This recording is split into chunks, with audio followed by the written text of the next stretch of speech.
vorrei parlarvi dell'esperienza nella scuola dove insegno ormai quasi da 40 anni, il comprensivo Diego Valeri di Campolongo Maggiore. Io arrivo a Campolongo Maggiore circa 38 anni fa e mi pongo questa domanda: cosa posso fare per questi ragazzini per far capire che possono impiegare la loro vita in maniera diversa?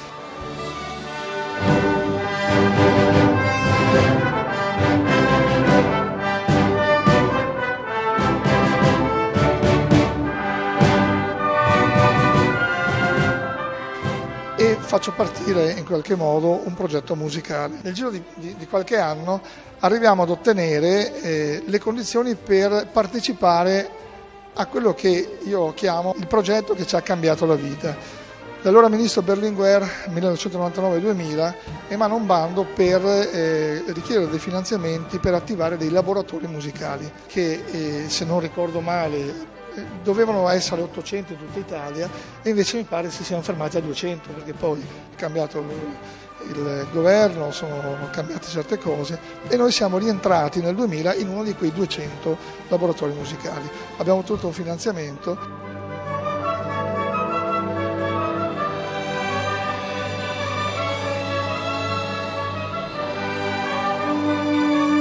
Con l'idea di un progetto di recupero sociale. Avevo bisogno di strumenti, avevo bisogno di tempo, ma anche poi di altre persone. Ho cominciato a arrangiarmi da solo per poi coinvolgere colleghi che lavoravano in orchestra.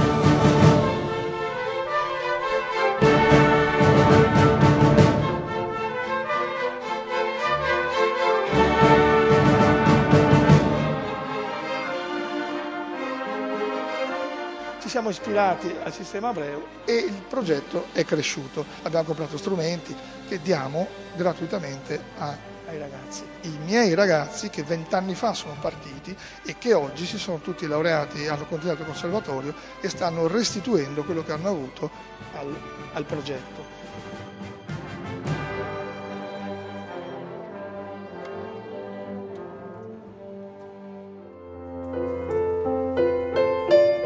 Che la musica abbia un senso per tutti i bambini, non solo per i fortunati che possono permettersi di avere uno strumento, di avere la possibilità di frequentare una scuola. Le barriere burocratiche a volte spengono i fuochi, spengono gli entusiasmi, la fatica è sempre tantissima e in questo ci vuole un po' di fortuna. Lavoro in un istituto composto da persone sensibili e persone che mi hanno dato fiducia.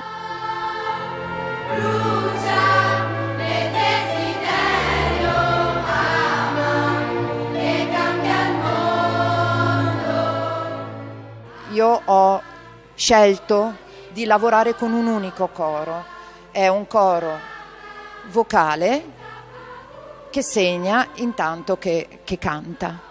Quindi si dà la possibilità a tutti di o cantare o segnare o fare entrambe le cose, perché l'esigenza era quella di creare veramente inclusione e creare un gruppo che fosse gruppo da quando arrivano, da quando si salutano, da quando fanno le prove, da quando salgono in pullman per i concerti, per quando si cambiano, fosse un'unica realtà.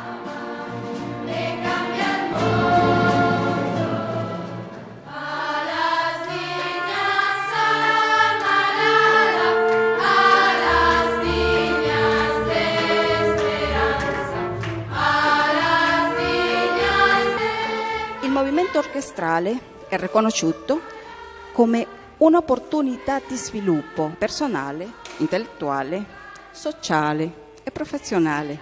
Tutti i nuclei del sistema venezuelano sono nati tra le braccia di un padre, José Antonio Abreu, che ci ha lasciato in eredità il suo pensiero profondo.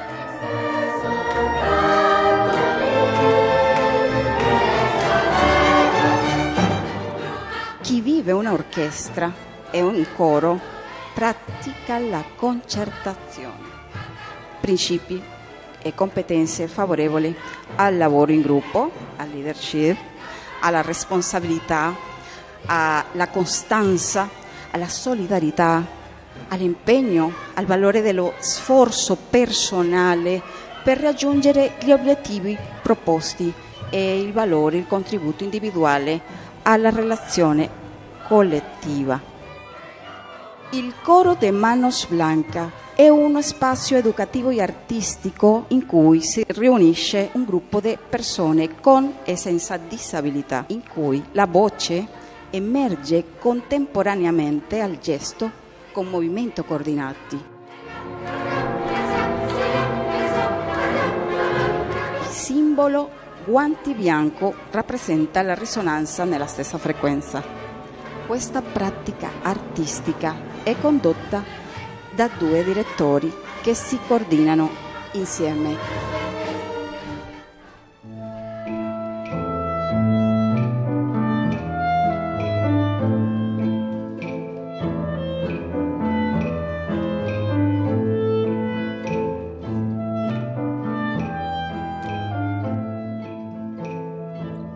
Non sono un musicista, quindi non potendovi parlare tecnicamente di musica, vi parlerò di felicità. Dobbiamo renderli felici questi ragazzi, dobbiamo far sì che questi ragazzi debbano vivere esperienze irripetibili, come ci diceva Rodari, non per essere artisti, ma per non essere più schiavi, per essere uomini liberi, diciamo. Io a questo aggiungerei anche liberi ma felici.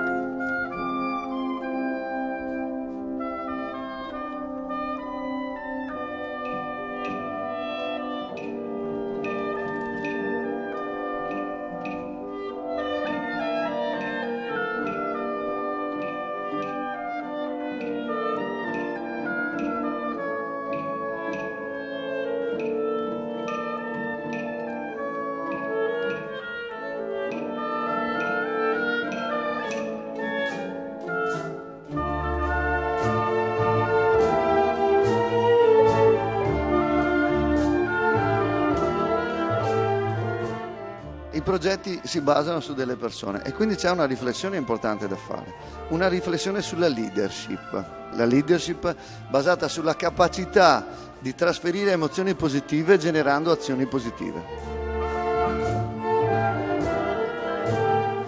L'errore da noi non è contemplato. Ogni tanto si fa giusto e ogni tanto si impara. Noi iniziamo a fare tutti i progetti alle elementari con i ragazzi che si sono formati da noi, che sono andati ai conservatori, si sono diplomati e gli diamo la possibilità di lavorare.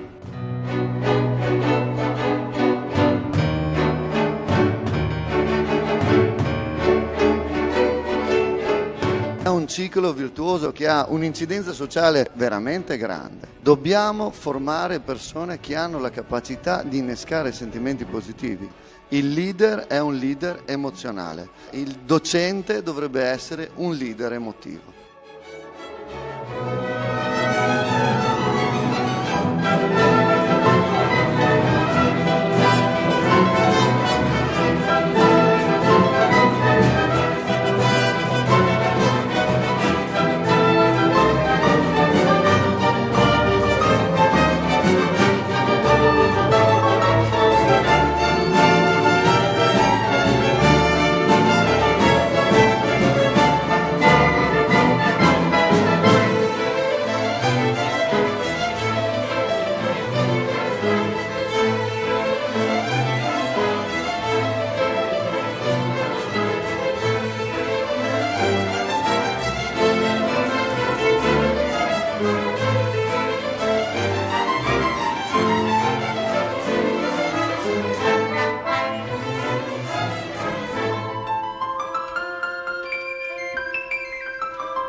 L'idea dell'orchestra sociale di dare il diritto alla musica a tutti e costruire un luogo dove le differenze e la diversabilità e le fragilità sociali, ma anche la voglia di studiare musica, trovano cittadinanza, trovano un'accoglienza che permette poi di far divenire queste peculiarità potenzialità per tutti gli altri.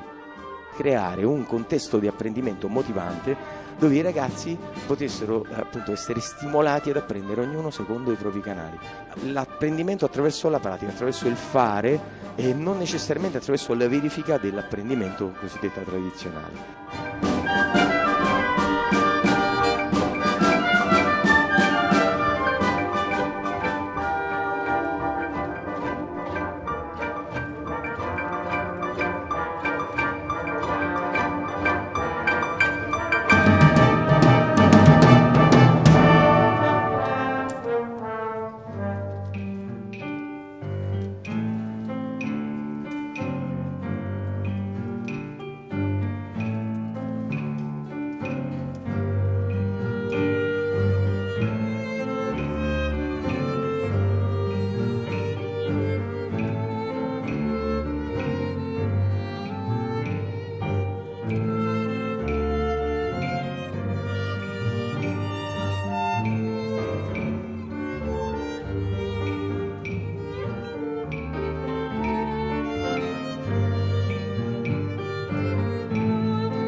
L'orchestra non vivrebbe senza la ricchezza delle differenze che gli strumenti portano al suo interno. Se ogni strumento non avesse un timbro specifico, non avesse una tecnica di emissione specifica, non avesse le sue parti che sono diverse da quelle degli altri, non esisterebbe la ricchezza del prodotto sinfonico. Vediamo subito che questo può essere un'esperienza molto significativa se utilizzata per una riflessione sull'inclusione.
Una compagine orchestrale è verticistica e cooperativa. Non è tutto costruito attraverso un principio di democrazia assoluta. Questo gioco di interazioni nel rispetto dei ruoli, questo è un gioco che invece effettivamente è democratico, perché di fatto noi riconosciamo delle situazioni reciproche. È la massima esperienza della libertà. È una piccola polis dove si fa cittadinanza perché ci sono degli equilibri, dei tempi, delle situazioni di gruppi, di interesse e di potere.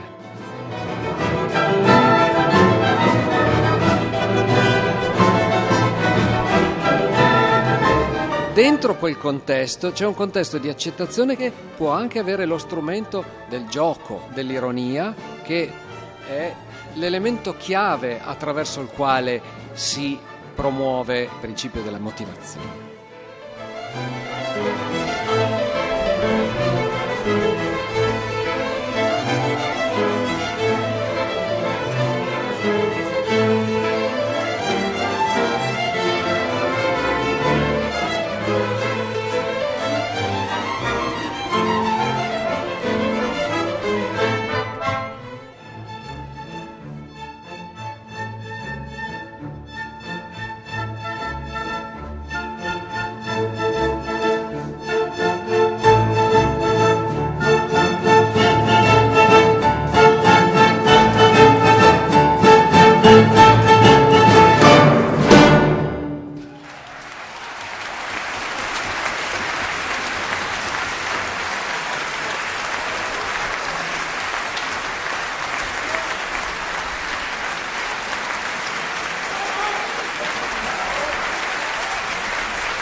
sono Anna.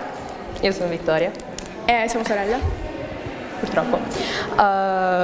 Io suono la viola. Vieni qua, devi parlare qui. Allora, io sono il flauto. Abbiamo iniziato da piccole, da sempre quasi. È più di metà della mia vita che suono. Prima non suonavo la viola, suonavo il clarinetto, però la musica è diventata parte della mia vita grazie a Musica in Gioco, grazie a Musica in Gioco, quindi al Sistema Abreu. Iniziamo le grazie sto giro. Ciao a tutti, io sono Maria Grazia. Io sono Erika. E io sono Delinda. E suoniamo tutte e tre nella stessa orchestra. All'interno della bellezza, la musica credo che sia il massimo, che può incidere socialmente a tutti i livelli.